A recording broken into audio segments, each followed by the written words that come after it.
नमस्कार, स्वयंपाकघर निलिमा किचनमध्ये आज आपण तांदूळाच्या पिठाचा वापर करून अगदी छान असा गोडाचा एक पदार्थ बनवणार आहोत. पाहुणे आले किंवा आपल्याला नाश्त्याला काहीतरी अगदी छान असं गोड खावंसं वाटत असेल तर त्यावेळेस आपण लगेचच 5 ते 10 मिनिटाच्या आत याला अगदी सहज तयार करून घेऊ शकतो. तर सर्वात आधी काय करणार आहोत, एक कढई घ्या आणि कढईमध्ये आता आपल्याला कितपत बनवायचं आहे त्यानुसार इथे आपण पाणी घेणार आहोत. इथे 1 वाटी तांदळाच्या पिठासाठी बरोबर अर्धा वाटी मी इथे पाणी घेतले. पाणी घेतल्यानंतर त्यामध्ये अगदी थोडंसं चवीनुसार मीठ घालून त्याला व्यवस्थित आपण चमचेच्या सहाय्याने पाण्यामध्ये मीठ हे मिक्स करून घ्यायचं. ह्या पद्धतीने आपल्या पाण्याला उकळी आल्यानंतरच आपण गॅस हा कमी करायचा आणि त्यामध्ये लगेचच आपण घेतलेला तांदूळाचं पीठ व्यवस्थित मिक्स करून घ्यायचा. अशा पद्धतीने आपण हे तांदूळाचं पीठ व्यवस्थित मिक्स करून घ्यायचं. अगदी जास्ती ओलसर आपल्याला पीठ हे तयार करून घ्यायचं नाही. फक्त आपण नेहमी भाकरीसाठी जसं पीठ तयार करून घेतो, मळून घेतो, अगदी तसंच पीठ आपल्याला यासाठी देखील तयार करून घ्यायचं. ह्या पद्धतीने आपलं पीठ हे पाण्यामध्ये व्यवस्थित मिक्स झाल्यानंतर लगेचच गॅस हा बंद करायचा आणि गॅस हा बंद केल्यानंतर लगेच याच्यावरती आपण झाकण ठेवून 5 मिनटं या पिठाला वाफवून घेणार आहोत. यामुळे काय होईल, जे आपलं पीठ तयार होईल छान मऊसूत असं ते तयार होतं.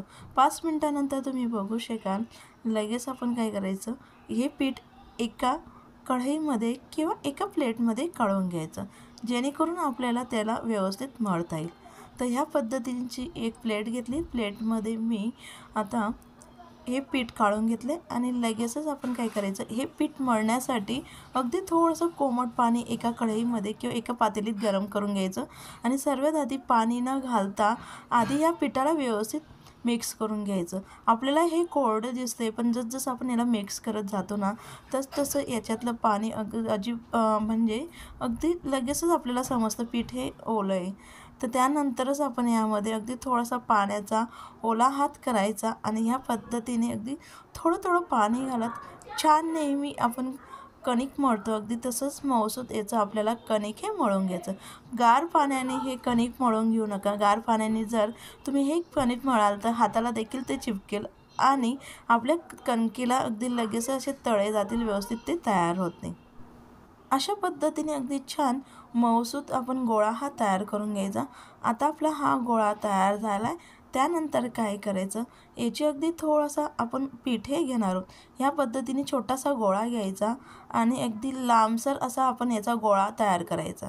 ह्या पद्धतीने आपली ही लाटी तयार झाल्यानंतर यातनं अगदी थोडा थोडा भाग घेऊन आपण नेहमी जशी लांब वात तयार करतो अगदी बरोबर त्याच आकाराचं आपण आता याच्या अगदी लांबसर अशा वाती तयार करून घेणार, गोळे हे तयार करून घेणार. आवडीनुसार आपण लहान मोठे जाड बारीक करून घेऊ शकतो. अशा पद्धतीने आपण अगदी सहज तयार होतात. अजिबात आपल्याला वेळ वगैरे लागत नाही. जर तुम्हाला ह्या पद्धतीने समजा जमत नसेल किंवा वेळ लागत असेल, आपल्याकडे नेहमीची जी लसूण किसण्याची किसणी असते त्याच्याने देखील आपण याला तयार करून घेऊ शकतो. अगदी छोटासा गोळा घ्यायचा आणि हाताने अगदी जोरात त्याला प्रेस करायचं आणि ह्या पद्धतीने आपले अगदी बारीक बारीक असे अगदी छान गोळे वाती तयार होतात. आणि त्यानंतर एक एक घ्यायचं, पटकनी पाटावरती किंवा हातावरती. आता आपल्याला हातावरती जमत नसेल ना, तर लयसच तो गोळा ह्या पद्धतीने आपण 2 बोटाच्या सहाय्याने पटकन असं एक वेळेस फिरवायचं आणि लगेचच हे आपलं वातीही तयार होतात. तर अगदी परफेक्ट असे आपल्या तांदूळाच्या पिठाचे अगदी छान अशा आकाराने गोळे हे तयार झाले. अशाच पद्धतीने आपल्याला कितपत बनवायचं आहे, तर आता मी अगदी थोडेसे एका गोळ्याचं बनवून घेत आहे. अगदी गरम गरम बनवलं ना, अगदी चवीला खूप छान हे लागत असतं. तर मी एक छोटा गोळ्याचं आता ह्या अशा पद्धतीने गोळे हे तयार करून घेतले. तर आता आपले बघू शकाल अगदी छान असे गोळे हे तयार झाले. त्यानंतर लगेच काय करायचं, यासाठी बनवण्यासाठी मी इथे बरोबर 1 वाटी आपल्याला जर याची जो पदार्थ बनवायचा असेल, खीर म्हणू शकतो आपण, तर बनवायचं असेल तर 2 वाटी दूध घ्यायचं. 2 वाटीचं आपल्याला याला आता 1.5 वाटी होईपर्यंत दूध हे आटून घ्यायचं. छान ह्या पद्धतीने आपण दुधाला उकळी येऊ द्यायची. उकळी आल्यानंतर एकसारखं चमच्याने ढवळत आता हे दूध आपण आटून घेणार आहोत. अधूनमधून ढवळत राहा. तर ह्या छान उकळ आल्यानंतर लगेच तेजपत्ता आणि 2 विलायच्या आपण घालणार आहोत. आपल्या आवडीनुसार फ्लेवर.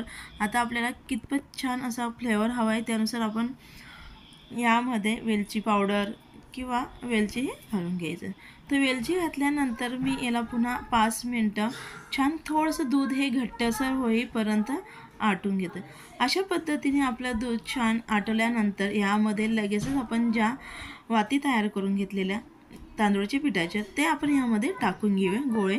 ते टाकल्यानंतर काय करायचं, गॅसची फ्लेम ही अगदी कमीच ठेवायची आणि कमी याच्यावरती आता आपण छान यांना शिजवून घेणार आहोत. तर अगदी 2 ते 3 मिनटाच्या आत शिजतं. जसं आपण आता ही खीर शिजवत जाऊ ना तसं ते अगदी घट्टसर हा पदार्थ तयार होतो. आता आपल्याला पातळ वाटत असेल थोडं, पण जसं गार होत जातं तो अगदी घट्टसर तयार होतो. म्हणजे आपल्या आवडीनुसार आपल्याला ही किती घट्टसर आणि पातळ हवी ते आपल्या आवडीनुसार आपण याला शिजवून घेऊ शकतो. जर तुम्हाला आणखी घट्ट आवडत असेल तर पुन्हा याला आणखी घट्ट हे तयार. तुम्ही नक्की मुलांसाठी करून बघा, अगदी आवडून मुलं खातील एवढा छान हा चविष्ट असा पदार्थ हा तयार होतो. आणि आता काय करायचं, ज्यावेळेस आपल्याला गॅस हा बंद करायचा त्याचा 1 ते 1.5 मिनिट आधीच आपण यामध्ये बारीक किसून घेतलेला गूळ हा घालायचा. गूळ घातल्यानंतर आपल्याला याला अजिबात जास्त वेळ उकळून घ्यायचं नाही. जर तुम्ही जास्त वेळ उकळून घ्याल ना तर एखाद्या वेळेस काय होतं, गूळमुळे आपलं दूध हे फाटण्याची शक्यता असते. म्हणून सगळ्यात शेवटी आपण यामध्ये गूळ हा घातला आहे. गूळ घातल्यानंतर मी 1 मिनिटभरानंतर लगेचच गॅस हा बंद केला आहे आणि तुम्ही बघू शकाल अगदी छान पारदर्शक होईपर्यंत अगदी छान असं आपण याला शिजवून घेतलं आहे. अगदी परफेक्ट असा आपला चविष्ट झटपट पद्धतीचा पौष्टिक असा हा पदार्थ तयार झाला आहे. तुम्हाला रेसिपी आवडली असेल तर नक्की लाईक करा, शेअर करा, कमेंट्स करा, चॅनलला सबस्क्राईब करा, जेणेकरून ह्या पद्धतीच्या नवनवीन रेसिपी अपलोड केल्या तर सगळ्यात आधी त्याचं नोटिफिकेशन हे मिळेल. तर सगळ्यात शेवटी यामध्ये आपण बारीक किसून घेतलेलं ओलं खोबरं हे घालतो. ओलं खोबरं घातल्यामुळे याची जी चव असते, टेस्ट असते, अगदी दुपटीने वाढते. जर आपल्याकडे ओलं खोबरं नसेल तर सुकं खोबरं ज्यावेळेस आपण वेलची पूड घातली त्यावेळेस सुकं खोबऱ्याचा वापर हा करून घ्यायचा. अगदी परफेक्ट अशी आपली ही रेसिपी तयार.